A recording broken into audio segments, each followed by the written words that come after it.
Allez, on continue avec la décomposition en facteurs premiers. Ici, on fait 117. 117, alors on a vu tout à l'heure qu'on va regarder déjà la racine carrée de 117. Pourquoi?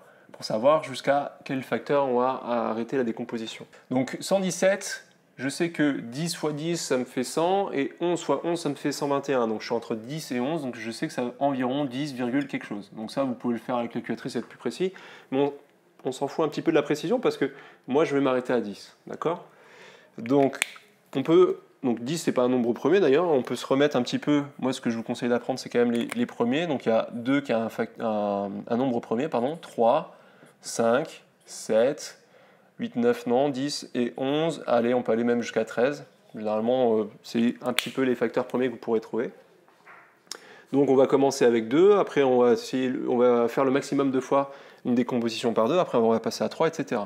Donc ici, je prends mon 117 comme ça, je me mets une colonne pour me mettre à droite tous les facteurs premiers que je vais trouver. Le 2, ce n'est pas dedans parce que ça finit par 7, ce n'est pas un nombre pair. Après, je passe à 3. Pour la méthode de 3, c'est 1 plus 1 plus 7, ça me fait 9. 9, c'est bien un multiple de 3, donc je peux diviser par 3. Et là, de tête, comme on est balèze, ou à la calculatrice, on voit que 117, si vous voulez diviser par 3, ça fait 39.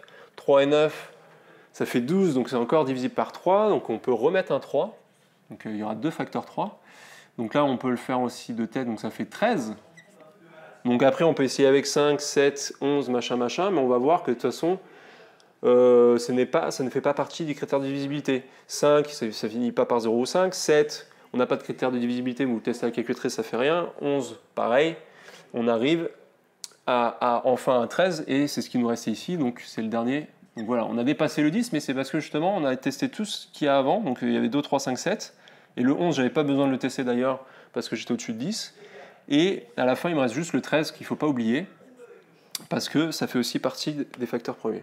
Donc finalement, je peux écrire aussi, c'est une autre façon de l'écrire, et il vaut mieux, parce que là, c'est juste un petit peu limite quelque chose de brouillon. Ça, vous voyez avec votre professeur pour voir comment il l'écrit, mais ça, c'est un petit peu un test au brouillon, et c'est surtout ce qu'il faut marquer à la fin. C'est 3, alors je vais le mettre comme ça au début, mais on va même le mettre un peu mieux. Donc c'est 3 fois 3 fois 13, vous tapez avec quelque chose, ça fait bien 117.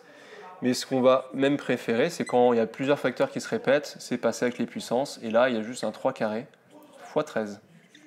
Et voilà, c'est le résultat qu'on attend. C'est une décomposition de ce nombre en facteurs premiers. Il y a des puissances qui apparaissent quand il y a plusieurs fois le même facteur. Ok, j'espère que c'est clair. Faites les exercices à côté.